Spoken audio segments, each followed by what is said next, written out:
Intersports brings together key stakeholders for an interactive evaluation program titled Lfa Decides 2026.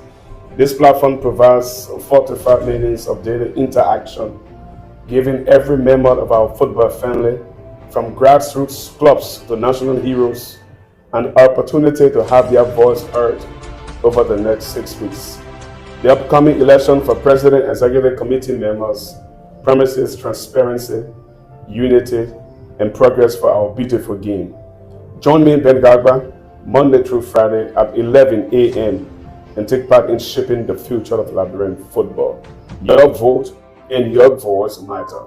Don't miss Lfa Decides 2026, beginning Monday, March 2 at 11 a.m. on Intel Sports, the passion for broadcasting.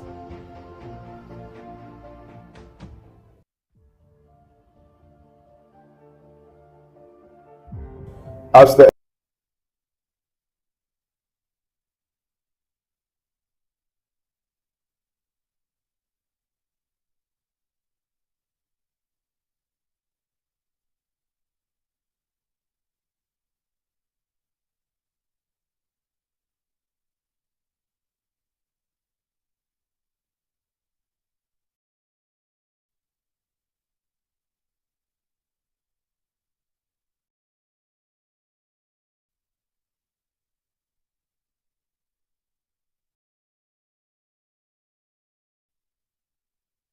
and we will discuss elective issues that is going to occur at Congress for the future of our and we're going to be bringing stakeholders together to give viewers the opportunity so as to cross-examine and see and hear. My name is Ben Gagba. I'm here with you for the next 6 Friday for at least an hour or so. So today, I've invited a voice from the opposition, stakeholder in Liberian football, who wants to share his vision of football development, governance, and transparency with us, and why he believes there has to be the change in the. Gentlemen, I'd love for you to please join me as I welcome President of Football Club Jubilee, Mr. James Nimeni. Welcome, James. Thank you, Ben. It's a pleasure being here this morning. So, how does it feel, firstly?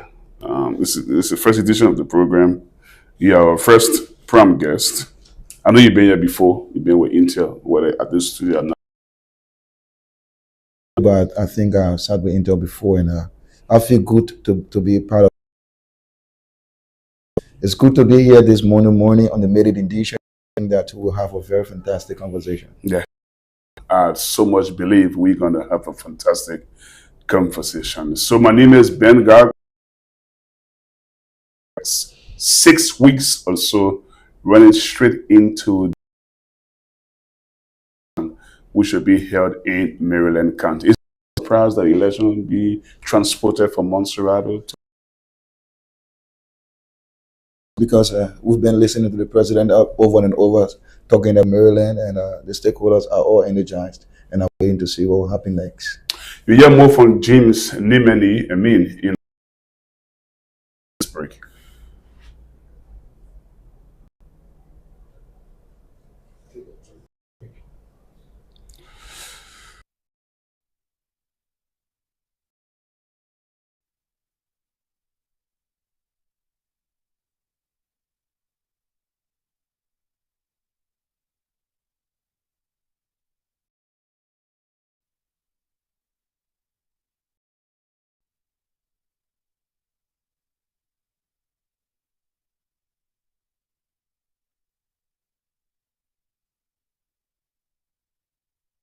Gagba, Monday through Friday at 11 a.m.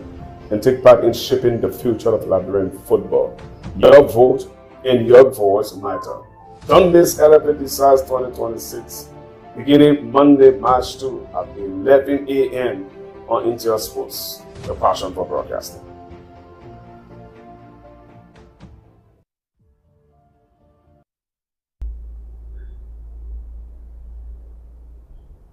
So thanks for being there. Welcome back to us. For the benefit of our viewers in television land or there, those following on Facebook and YouTube, This conversation will be tailored around the vision and plans.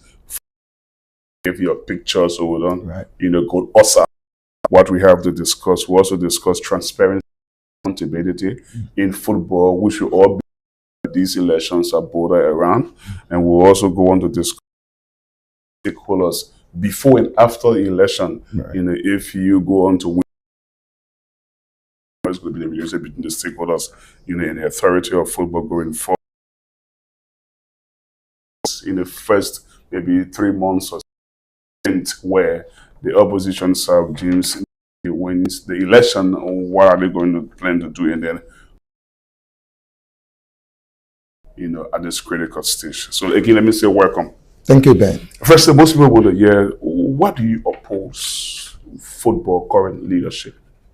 Well, thank you again. As I said, it's a pleasure being here. And, as a football stakeholder, as a president, we've been in football for over a decade now, consistently in advocacy and making sure that what the club needs, they have that. I believe that at this time, our dissenting view on the administration is not personal, it's based on principle. And we believe that at this present time, our football need a new vision, a new brand of leaders with fresh ideas, anchored with professionalism, accountability, transparency, and inclusiveness. And so our vision to this current leadership is not personal; it's based on principles. And so, for the benefit of those following, what candidate do you think should be suited or is suited for the upper echelon of leadership of the LFA? Right now, if you look at the atmosphere of our football politics right now, you only have two persons: the current president and that of the CEO of FC Facel, Mr. Kasa Anthony Coe Senior. And I believe that he's best suited at this time to take over the HF Football Association. And what makes your candidate you think is best suited? Oriented person.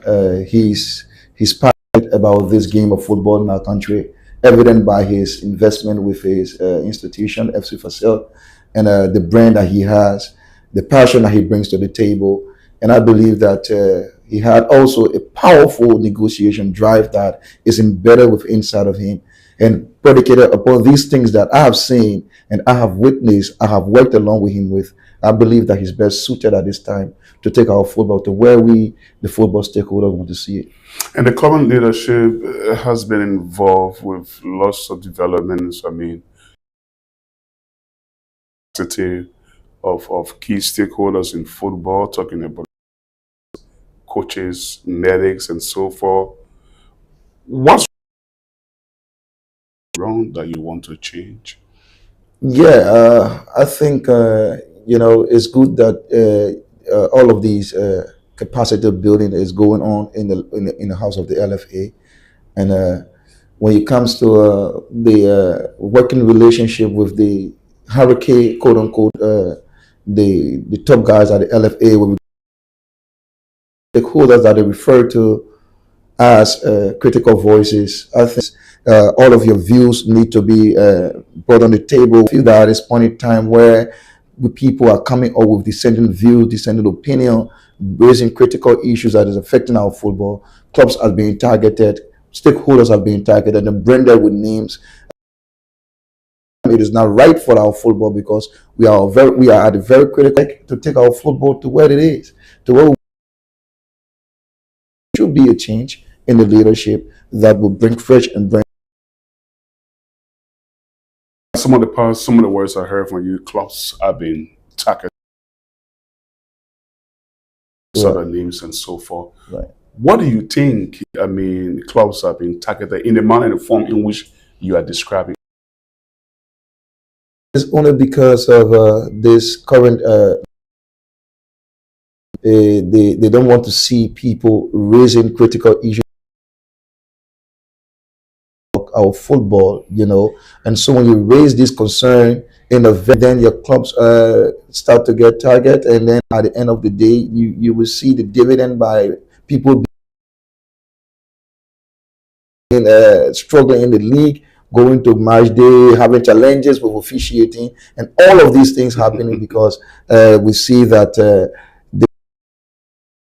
don't want to see people, on the opposite side who are raising critical issues. And that goes to say that some of the suspensions that we've witnessed of late,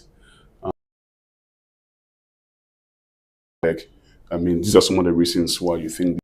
Definitely, all of these things are politically motivated, taking to be critical, to raise issues that affecting football, and to support a brand new, code of leaders that they think that can bring all stakeholders together. And so these things are just politically targeted because of fear of people raising critical voices. Okay, that will be another discussion for another day, talking about people being banned, right, about decision taking, two female right, presidents who have taken the female football game to another level being banned. That will be another discussion for another day. Right. But you are viewing for the moment election, that's Lfa Decides 2026 on Into Your Sports.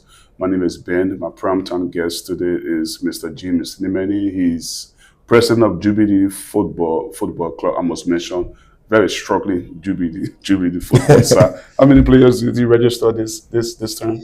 We have 15 registered players for the makes it very difficult. Very difficult. It's unprecedented in football history. Okay, we're going to come there, but let's talk about your vision and your plans. Given the fact that your camp goes on to win the election, what are the hands-on plan for the next 4 years? Yeah, first of all, we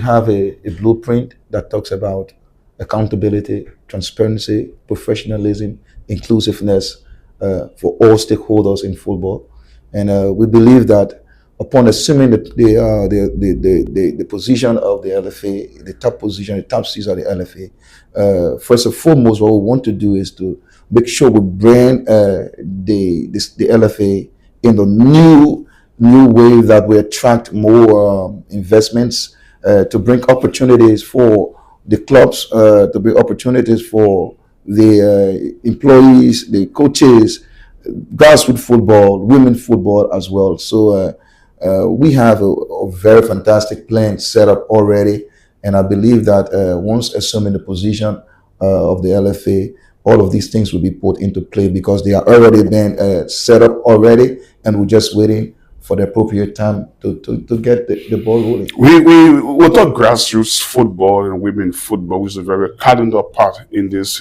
part of our discussion. Mm-hmm. But I heard you talk about opportunities being created for employees and clubs.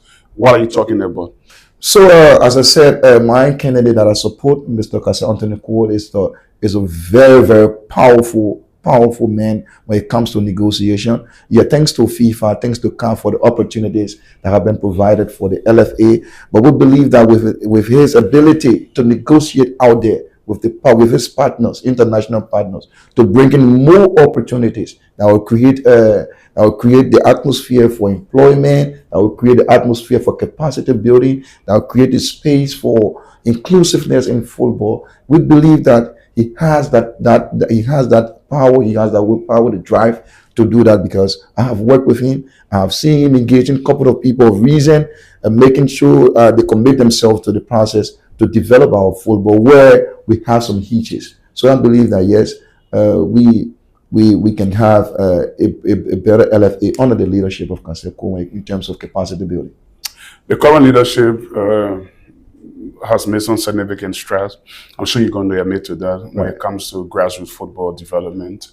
I recall a couple of years back, we would not play consistent on football on a 10, 12, 15, 17, if you like. In the last 4 or 5 years or so, that has been consistent. Mm-hmm. Do you agree? Yes. Okay. How do you intend to improve on that, to place more emphasis on grassroots football? Yeah, so it's a very important part of the development of our game in our country, because that is the engine of our football and the future of our national teams as well. Okay. And so we need to have a continual plan wherein we will keep these various programs alive, from U8, U16 to the U17. You have a vibrant LFA that will set up a committee on our administration, that will set up a committee to definitely manage the affairs of our youth football. But how are the committees set up? Yes, as I'm saying, the committee that they are set up, but we are coming with a new leadership, and the committee will be set up to take care of our youth development program that will see our young boys and girls in the community, in from talent identification to the community engagement, the high school engagement, and to maintain and give the younger ones the opportunity to go and explore the talent wherein they will have the opportunity to be gravitated from one stage to another based on our consistency, based on the resources, scouting resources out there, getting the necessary opportunity, the materials needed to make sure that the kids have the future. Let's talk women football. I mean, we know to some level women football has really gravitated. I think you admitted to one point that two women in Liberia who have been racing the game so hard. I know you're talking about Benetta Ure and Grace Weir. Right. Both are in serving suspension currently. What is the intent do you have towards women football? How do you intend to elevate it more than what it is today? Today, we see Liberian clubs participating in African Champions League, scooping around 100,000 winners of domestic football, winning 20,000 USD. I think that cash prize has just been increased. Right. MVPs are winning SUVs, if you like, over the 400,000 LD in prices for top goal scorer and so forth. How do you wish to edit all those? So I think the other day I listened to Madam Wilson on Prime FM when she acknowledged the fact that Mr. Cole is doing extremely well with determined girls, and with the other two names that you mentioned, Miss Benetta Ure and Miss Grace Weir, they both of them home are administrators of the various clubs, making sure to give these girls the opportunity to play football, and with the vision in our 4-year plan that we have for women football is to give every girl a chance, inclusiveness, despite the fact of the challenges that we've seen currently with regards to, you just made mention of the increase in cash prize, the increase, the award that been presented to the winners of these various women leagues. We believe that on our administration, for what we have, we will increase that. We will increase that to give the girls the opportunity, to give them the hope and ambition that what they are involved with is a career, is what they've chosen in the path of life. So we want to increase the cash prize. We want to increase the opportunity to give them. One of the things that we have on hand is to also give our girls the opportunity on an international level. What do you To mean? give them the confidence. Explain that. To give them the confidence. You know, you need to open up the women football. We have a fantastic women teams here in our country right now, and playing on the local scene alone cannot. I'm not interrupting you, but we have the women's upper league. Yeah. We have the second tier. Yeah. And we play third tier in some areas. The last time I checked, I think we had 8 counties or 9 counties or so playing women football. So when you say expand and give more opportunities, Right. are you talking about increasing the number of counties in which women football will be playing? Are you talking about increasing the cash prices that be given to women football at the close of the league? Increasing the cash prices, increasing $20,000 right now. definitely on our administration, we'll double that. I can 40,000. Definitely, I can tell you that we are not coming to football to depend on FIFA and CAF subvention. So what do you be on raising football. money from? We had that. That is why I said our candidate is a very powerful man when it comes to negotiation. The LFA lost a major sponsorship with Orange. Okay. We cannot be running football and be lost in sponsorship in the name of just football lovers want to protest. No, we will maintain our sponsorship. We will go out there. There are a lot of institutions in the country that want to invest in our football, but the willpower to go there to engage the other time.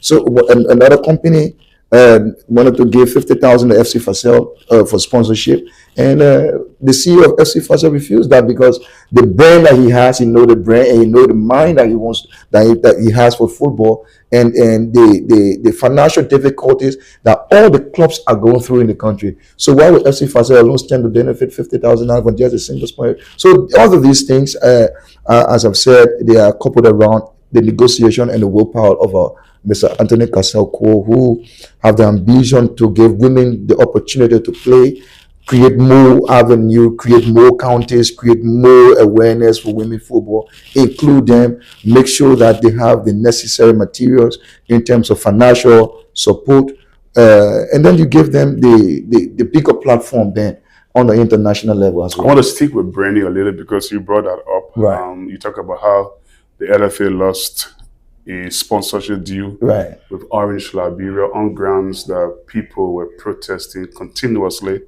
at their ground. I've been in football for a long period of time. Right. But no sponsor wants to be targeted. No sponsor wants to be in the headline for the wrong reason after giving around 280,000 plus annually to football in our country. So if you went and sought after a sponsorship, assuming that your leadership comes to power, if you went and sought after a sponsorship deal that, say, for example, gives around over 500,000, what is going to be the general feeling when you see people from the other side, the other divide, continuously coming up and protesting at the headquarters of the company? So this is where leadership comes in. Okay. These people that are protesting, they are Liberians, they are football followers, they are lover of the game. If you see them coming up with protests, mean they have some disenchantments that they think that they want to express. And if they are not getting the necessary platform from the leaders that are spearheading our football, they will opt to go out there to express their grievances through protest. So this is where leadership comes in, and this is where we have the strength with our leader. He has the ability to bring all parties, despite the fact of your alliances, despite the fact of your concern. He has the ability to bring everybody on the table to listen to your plight, listen to your concern, and can come up with a clear understanding as to what are the problems, what are the concerns, and then we can be able to narrow it down on the table with recommendations, and these things can be curtailed instead of allowing people to just go on the street again. But James, I mean, to be honest, here is one point. Most, if not all, the people who have gathered many of times to protest, against the current leadership, especially at the headquarters of a sponsorship partner, they are people that don't have direct, voting right, or they are not immediate stakeholders of Liberian football. So how genuine have those protests been? As I said to you earlier, those are football followers. Yeah, those are people. I do agree. Those are people that pay the high-end money to go and watch games on the stadiums. Agree. And so, if they have that concern, if they have their concerns, I think it is imperative on the leader of the LFA to call, even if you don't want to avail yourself, form a committee that will engage these people, because these are people that are into football. And they have legitimate concerns. So if the concerns are coming back with the concerns, I don't think you need to write them off. You need to, whether the protests are genuine or not, you need to have a platform where you will listen to the plights, listen to the concern, and then maybe recommendations can be made, and then we can conclude and find a way, a narrow way out to be able to mitigate all of these things. Here is the point I'm trying to make, okay? How genuine within those protests are. I can understand you say these people are buying, tickets, they're attending games, and they're supporting football one way or the other. But we want to see the direct stakeholders get involved. Take, for example, Jubilee FC and its president, leading the charge to protesting at the major sponsors' headquarters that football money isn't being spent for football appropriately. So we've got, I think at these elections, we're going to get around 50 plus stakeholders who have got voting power, right? So if we can get around about 10, 15 of those stakeholders who get immediate voting right, standing up against the current leadership, that speaks volume. I think it will make the protest more stronger. Yes, so, the stakeholders, we are guided strictly by the LFA statute and the rules and regulations that govern the league. Okay. So there are internal remedies and procedure you need to follow as a stakeholder when you have a concern.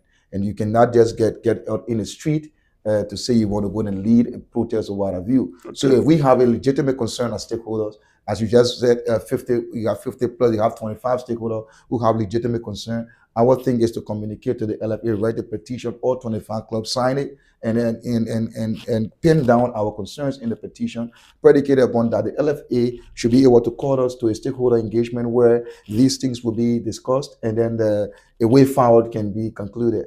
That is the way, that is the role of the stakeholder. Unlike all these other people who are not guided by the LFA statute or the rules and regulations, they have the will to go out there through the Ministry of Justice to go and stage the peaceful protest to call on the attention of the LFA. And to some extent, some of the protests weren't peaceful, to be honest. Oh yeah, they had their own will. For me, I have not witnessed any one of the protests that went out. There were one that the LFA headquarters were stormed. Some arrests were made. People were carried to court and so forth. Oh yeah. Thank you. And I think it was unfortunate.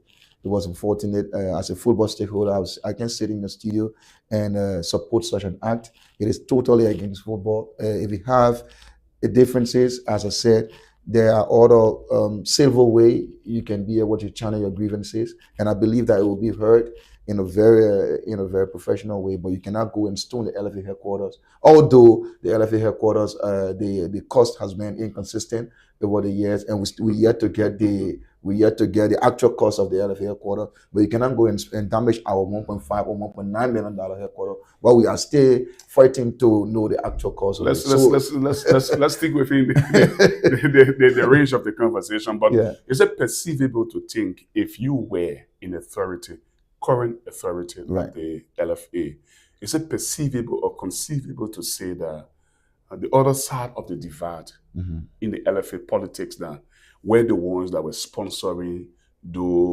some other groups, or those groups that didn't have direct impact into Liberian football to stage protests, all around the place, like at the headquarters and at the major sponsors HQ?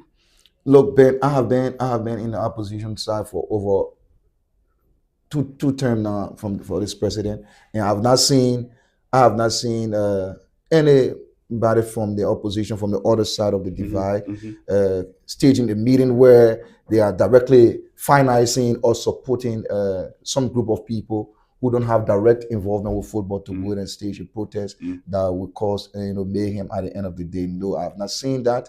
And as I said, these are people, Ben, you can't write them off in football. Yeah, I agree. You can't write them off. And it happened all over the world. We see fans, we see people that follow football get angry and they break things. Exactly. It just happened in some countries. You following football. DR Congo and so for Nigeria. So you can't write them off. They have their own, But here was the point I'm making. Right. If you were in authority, is it perceivable? Right. Is it conceivable to think that other side of the divide have been sponsoring? That is absolutely wrong to think that somebody from the divide will do that. I don't think the side that I support or the leadership that I support, I don't think we entertain that, because we believe that stakeholders, people that on the other side, there are people who have a direct investment with football, and they don't want to see the investment going down.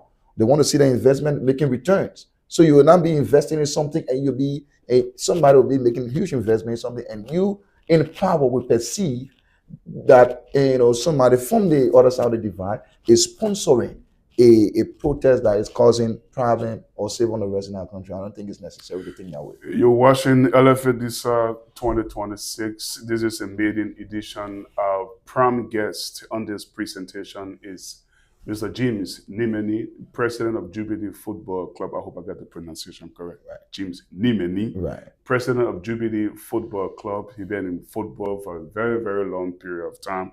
He's admitted to me his team is struggling. I mean, having registered 15 players, but we might come to that later on in the program. We'll take this break. When we come back, one key issues that these elections is bordered on, that has to do with transparency and accountability, will be on the top of our discussion. There have been accusations of the other candidate isn't accountable enough to be president. This other candidate has been fraudulent. Issues all over the place. We're going to come back and discuss that. Stay there if you can, right after this very short break.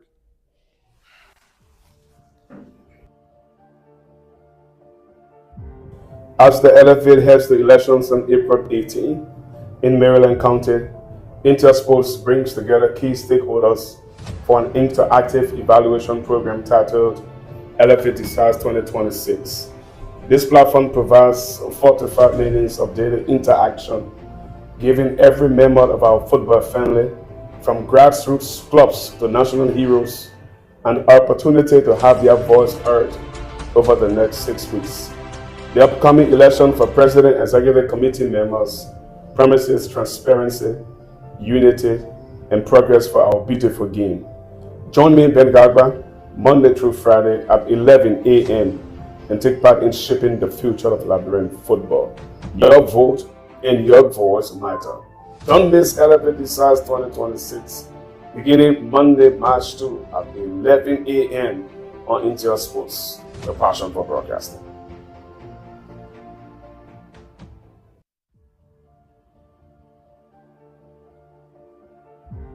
As the LFA heads the elections on April 18 in Maryland County, Intersports brings together key stakeholders for an interactive evaluation program titled Lfa Decides 2026.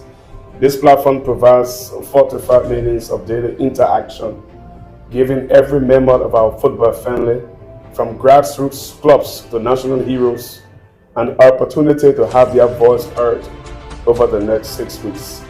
The upcoming election for President and Executive Committee members promises transparency, unity, and progress for our beautiful game.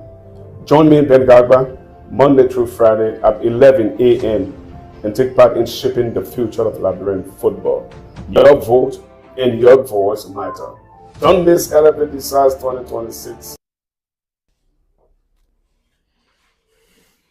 Welcome back to the platform. Welcome back to Intel Sports. We are also on Facebook and YouTube live. We're here for the next 6 weeks as we head to Congress, the elective Congress in Maryland County, April 18. Seats to be up for grabs, I think 14 or 15 executive committee seats, including the president. Okay, but at this point of the conversation, I'm here with James Nimeni, president of Jubilee Football Club. We're going to discuss a key part that is going to play a decisive role when Lfa decides in 2026 in Maryland County. That has to do with transparency and accountability. Now, you from the opposition supporting Castle Code, not for the first time, many times on several social media, your camp has been accused of not being accountable, of not being transparent, of being fraudulent. There's also been counter reactions as well from your camp to the current leadership. Where do we stand on this issue of transparency and accountability? How important are these two in the elections? Interesting question, and I want to put it back to them. Have they asked themselves, has Castle Antonico Sr. defrauded anybody in Liberia before? Has he carried on any financial malpractice with any institution in our country before, even at the level of the LFA, of which he served as vice president of the operation prior to his traveling to the United States before that unforeseen situation with him? No, the question is absolutely no. This brother has proved himself to be a brother who's prepared to take on the mantle of authority at the LFA when it comes to transparency, when it comes to accountability with every funding that will come in our country. One of the primary things that I'm supporting him for is that he's not going to the LFA to wait for money grants to come from outside before we start operations in the LFA. No. He's going to the LFA already prepared with the partners that he has, that I have sat in conversation with, to listen and to be convicted and believe that, yes, when it comes to funding that are coming from out of the country, from FIFA, CAF, there are already set departments in the LFA with regards to financial transaction. You get the audits and compliance, you have the financial office, you have the integrity officer. All of these people are set up in the LFA. Funding that come from outside It comes with strict objectives. It comes with strict compliance regulations. And so you will not receive funding from outside that comes with the compliance regulation. And then in terms of expenditure, income and expenditure, and making a financial report, it has some discrepancy. On our leadership, we will not struggle on making financial report. We will not struggle on displaying our financial report because the funding that coming in the LFA will be used for the direct purpose. So with issue with transparency, we will be transparent in every funding that we receive, in informing the public about monies that come in the country. Nowadays, you don't even know how much coming to the LFA. We'll talk about that, but let's stick to the point you were initially making when you spoke about Anthony Kasako having the authority. He has a connection out there. Right. He's been convicted to bring more people to support football. He will now wait for the primary source of funding. Right. I want you to explain that a little bit deeper, because when you say primary source, you and I know, I mean, those sources of funding should come from WAFU, CAF, and FIFA. Any other area other than those ones, which area are you talking about? Are you going to raise money from which partners? You have been in football for a while, like myself. You know that FIFA money comes in two times. It comes 2 times a year. Yeah, January and sometimes July. June. Yeah. And after January, after June, you go to the LFA. The whole LFA can be like, the place is completely out of cash. And we are not coming to the leadership to experience the kind of things happening on our leadership. Where are you going to get cash from? Where legitimate sources we have international partners already. Who are those partners? We will not state it here at this point in time, because the appropriate time will reach and the dividends will be seen. Are those partners in compliance with FIFA, CAF, and WAFU? Oh yes, definitely. Why you don't state those partners? Definitely, the people that we have a conversation with to come and make investment in football are people that are already making investment in other countries. But at this point in time, we will want to keep it at that. We want to keep it at that, as professional as we can. But we can assure you that we will not be waiting for FIFA, WAFU, or CAF money to come to the LFA before we carry on the operations of football in our country. Our football needs money. The clubs need money. The 7,000 that come into these clubs are just chicken change that come to the clubs. For the matter of fact, all of the clubs in this country, if I may be corrected, the monthly expenditure exceeded even the $7,000. Agreed. Yeah, and so the $7,000 that come into these clubs are just chicken change, and we are looking in that direction to see how we can get resources to be able to help these clubs to not to say, oh, you want to run your club 100%, but at least in an appreciable way, so that these clubs can realize that this leadership that has taken over football is empowering these clubs to make sure that the clubs are being run on a day-to-day basis. Let's talk a little bit about the empowerment and transparency. FIFA have got issued if NNMA or NN stakeholders trying to induce its members, with cash or whatsoever. I listened to Mr. Anthony Kasako where he talked about giving 50,000 USD each to all the clubs, if they go on to support him to win. Before we come to the helping of the club aspect, right? Honestly, analyze this statement. Right. Do you think it was in the right trajectory? Was it in the right frame of mind? The first thing we got to look at the legal implications, because we talk about FIFA and CAF. They have issue with that. So what constitutes inducement? What constitutes inducement? We need to define that as enshrined in FIFA and CAF statutes. And so the statement made by Mr. Kasako can be made by any other person in our country. Any other person can say, oh yeah, Ben, I will give you $1,000 if you come to my house for us to play chess together.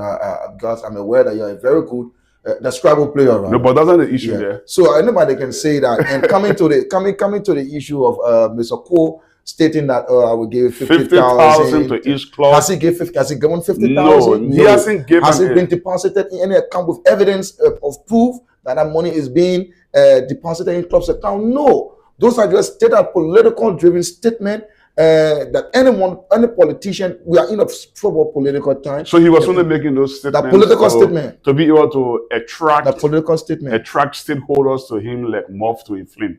No, no, no, not to attract stakeholder. He's a very unique person. I can safely say that, and he has a very good. We'll reach to that place when it comes to the relationship with stakeholder. But I believe that he has a very good relationship with all of the stakeholder. So I don't think he was using that. As I said to you earlier, it was a statement being made. During after one of our congresses, that we had, and then he made those statements. But after which, has he done that? No. Does he still stand by that statement he made? But the evidence is clear. To give 50,000 to each club if they support him at Congress? No, we are not using money to induce any stakeholder. Okay. We are looking at the tangibles that we have done. We are looking at what we're capable of doing. What are we bringing to the table to transform football? What they think that our leadership is better at this time to take football power. So we are not using any money to induce any stakeholder. No, all of the information that are out there, they are false, they are misleading, and we believe that what we have at stake is our ability to negotiate with the stakeholder with our plan and vision for football. We'll talk stakeholders, like he said, but James Newman is stay with me. This is Lfa Decides 2026. My name is Ben. We talk about transparency and accountability. We'll stick there a little bit. Right. Mustafa Raji is president of the Liberia Football Association. He said he's been playing his cards in his hands like this for everybody to read. He's been transparent. He's been accountable to stakeholders. He constructed LFA first ever headquarters since 1936 when the legislature passed, the agreement in the House when it voted out the LFA can has its own, structure and so forth. He's also talking about expanding, women football. Now we play 3 tiers of women football, increasing cash prices, pumping a lot of money in youth development, grassroots level football, in the talent development scheme, and so forth. What do you think of all this? Yeah, so it's a good thing, and these are fundings that come in based on a set requirement that should be met by the member association. And all of the things that President Raji and his leadership are doing, they are in line with the FIFA Forward program and the guidelines that set around these funds. And so there is no magic that has been performed. It's only there is no magic is being performed. It's only conforming to those regulations that surround those resources and its implementation, and making the necessary report at the point in time. Carbon FIFA will require them. So there is no magical thing that is ongoing to be healing one person in our country. Oh yes, any other person, even me, James Nimini, you put me there today with the guidelines that I set, and I'm leading football as the president of LFA. Definitely, we have to conform to these things because James, these are things that are written, and member associations should conform to the regulations of these funding that coming from FIFA. But James, those things speak to transparency and better accountability. Yet still, you have had a accountable issue, transparent issue with the current leadership. Then so if you LFA in court for LFA headquarters business, the president LFA here, general secretary, former general secretary Adam Montgomery, they went to court. He carried them to court. They run away for his own case because of the inconsistency in the total cost of the headquarters. Isn't that dishonesty to the public up to this time? Up to this time of our LFA headquarters? Yeah, we agree. The structure is there for transparency and accountability, as we are discussing. Why can't the public, the football stakeholder, know the exact cost of the LFA headquarters? Why are we having inconsistency with the figures? Why the LFA up to this time not come up with audited financial statement to prove to us that, oh yeah, these are the things that we did to construct the headquarters, and based upon the report that we have, this is the actual total cost of the headquarters. Up to this time, stakeholders are still murmuring, stakeholders are still in a state of dilemma to see what happening with our LFA headquarters money. That's lack of accountability. I want you to explain a little further to me, because I'm coming into terms with understanding where is the issue. Right. Here we said the headquarters firstly was calculated around about 1.5 million. Exactly. And then after a few months or so, if not a year, a new report came that the president did allude that it was in the tune of, the Secretary General said it was in the tune of 1.9 billion. Right. So what I want to know, I want followers to use common sense on this occasion. For corruption or for intransparent transaction to occur, most often it has to do with increasing the budget so that you spend less. I hope you just understand what I want to say. Yeah. Take for example, this phone. This phone might cost $100, right? Yeah. And I go to the dealer and say, okay, the phone is $150. The intent of that is that they buy the phone 100 and take $50. Now the LFA has said the project cost is around 1.5 million. And then after a few months or so, the Secretary General has come out to say, no, that cost is unstated. Yeah. It should be around 1.8 and 1.9 million. What does the LFA authorities stand to benefit if they lower the cost of a project that is actually 1.9 and they say it's 1.5? That is just being dishonest to the football public. That lack of transparency, because if you know that this phone cost $100 and you pay $80 for the phone, why you can tell the public that you pay $80? No, but that isn't the situation you are explaining. I mean, they did You see the discrepancy between there. You see the discrepancy in the figure. No, they said the initial cost was 1.5. Right. But then after some verification and others, the cost is now put to 1.8 or 1.9. 1.9. That's my point there. Right. So while we are because I would want to get some money by overstating the cost, and then I spend less, then the variant in what has been overstated, I can take and put it in my pocket. But while we are understate the cost, Right. and then later on, the appropriate cost has to go to 1.9. So why would the LFA, since they know that they have done the right thing, as you have rightly stated? No, I'm not saying they've done the right thing. No, I'm not saying you saying that they did the right thing, right? But from your analogy, Yeah. right? Yeah. Why would the LFA now, in their own mind, know that they presented a cost that was understated, and then there is a cost that came after the report to the public that it was $1.9 million. Why would the LFA not come to justify the 1.5 million that they spent? It should be coming to justify. Say no. What is reported by the former General Secretary is absolutely wrong and has no truth in it, based on the records and the documentation between all stakeholders. These are the records are here. Simple to justify your claims, to justify your position. That proves that you are transparent. That proves that your accounting records are very clear.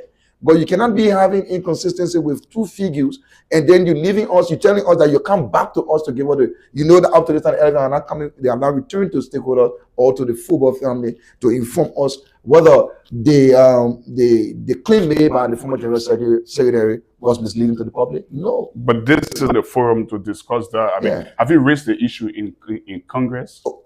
You've had several congresses. Has it formed part of the agenda of Congress? It has not formed part, but I can remember, if I stand to be corrected, Senior Professional FC President Mr. Stitches Glasgow, he wrote a communication requesting them to respond, and that communication went to bed perpetually. Now, the LFA that we know under the leadership of President Raji, they will not want to entertain such a proposal on the agenda item. Normally, we go to Congress.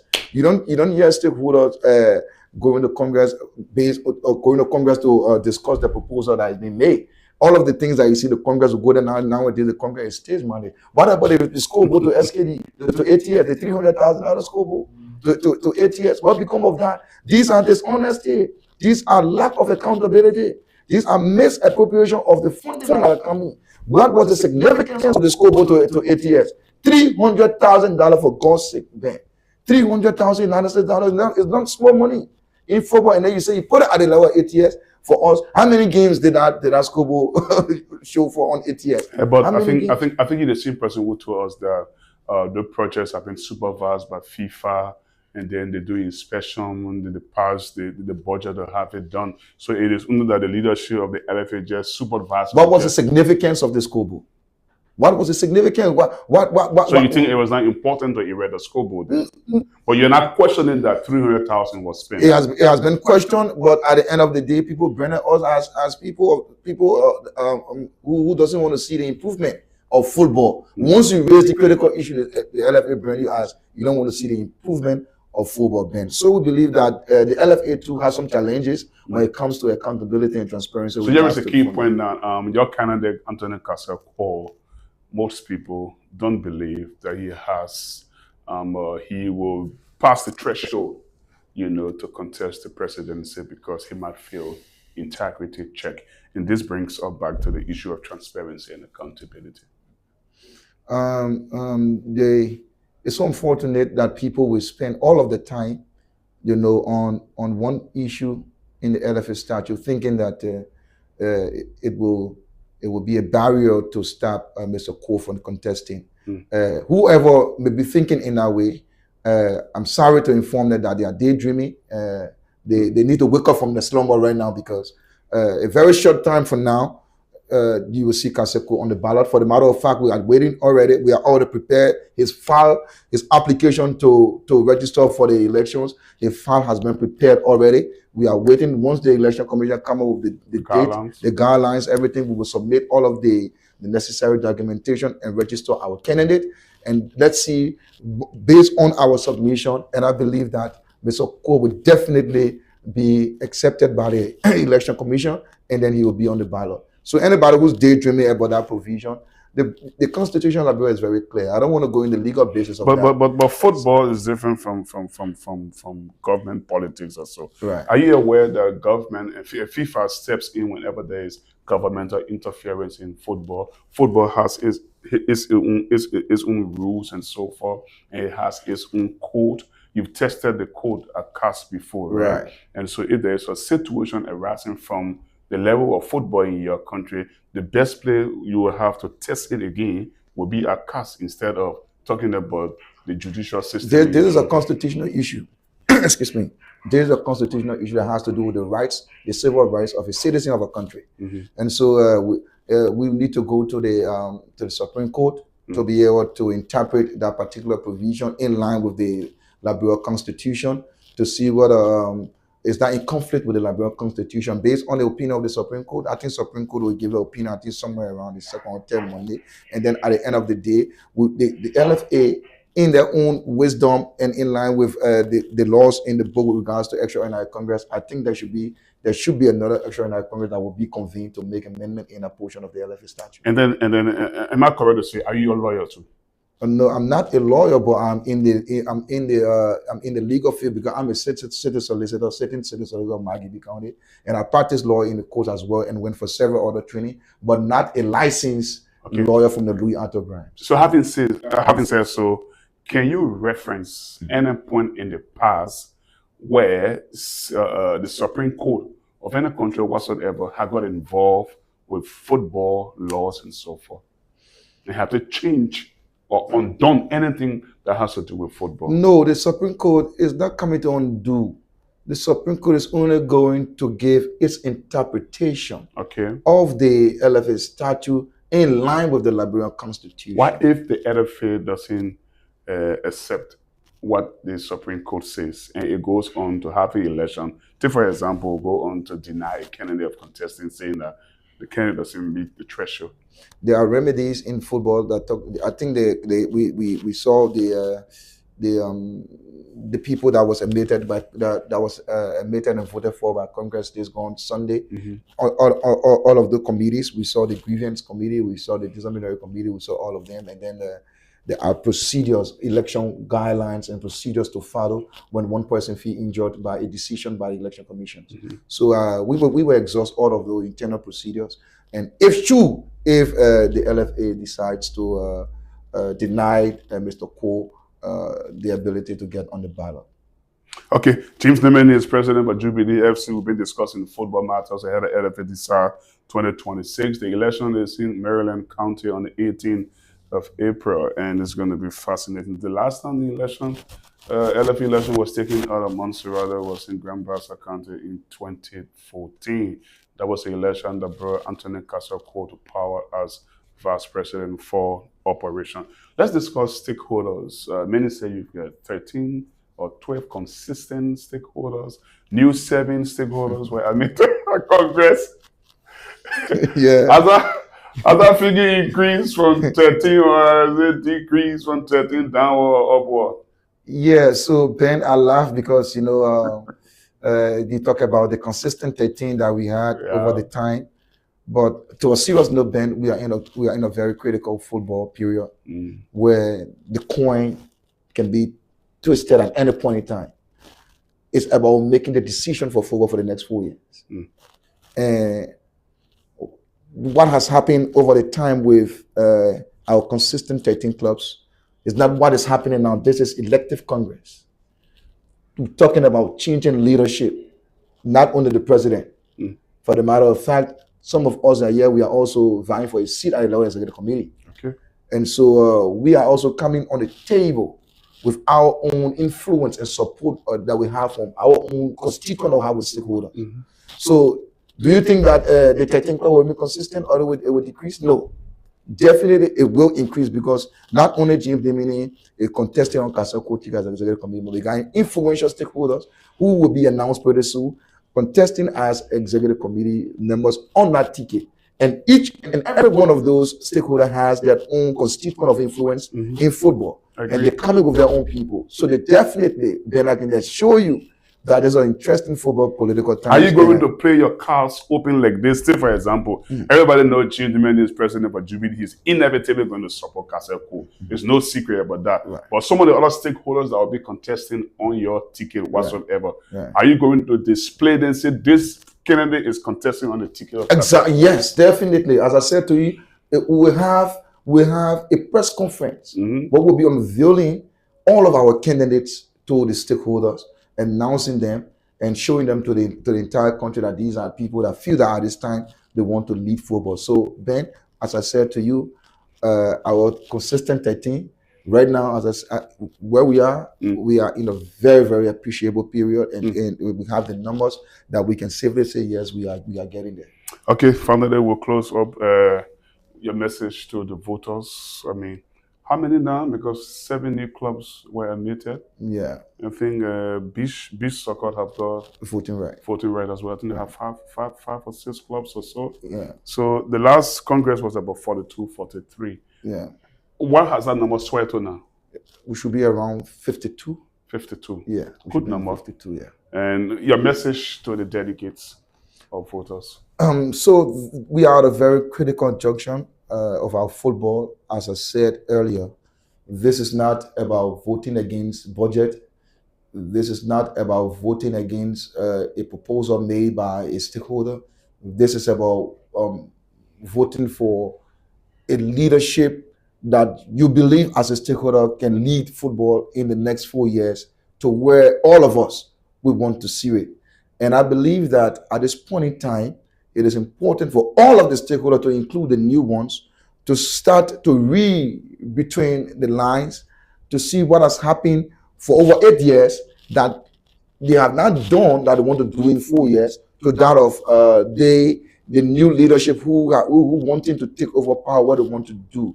So it is very important on the parts of the delegates, the stakeholders, to make a resounding decision in Maryland on April 18.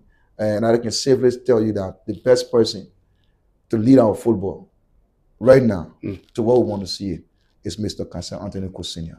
Well, we have to end it right there. This has been a tough 1-hour conversation with Jubilee's President James Demini, giving his insightful thoughts on why his candidate, Kassia Anthony Cole, can be a better president of the Liberia Football Association at the elections on April 18 in Maryland County. He also self-disclosed that he's going to be a candidate to contest for the executive committee member. So that's a hell of news today in sports in Liberia.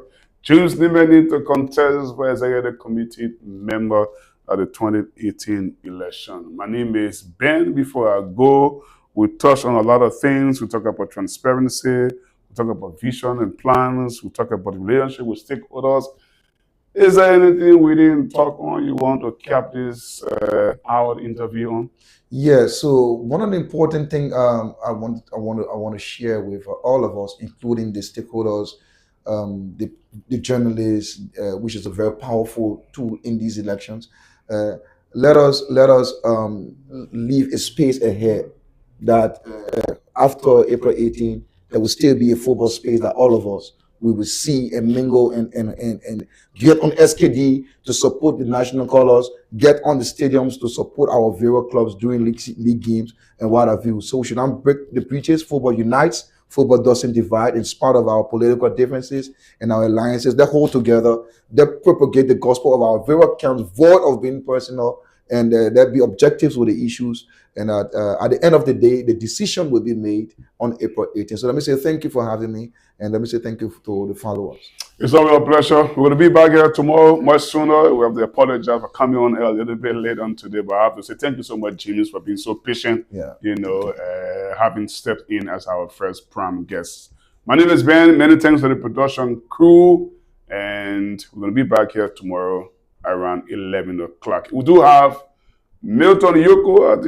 Milton Yoko, I understand, is in the camp of Mustafa Raji's award of the FA president. He will sit with us here at 11 o'clock on tomorrow. Until then, always remember, this is Intel Sports, a passion for broadcasting.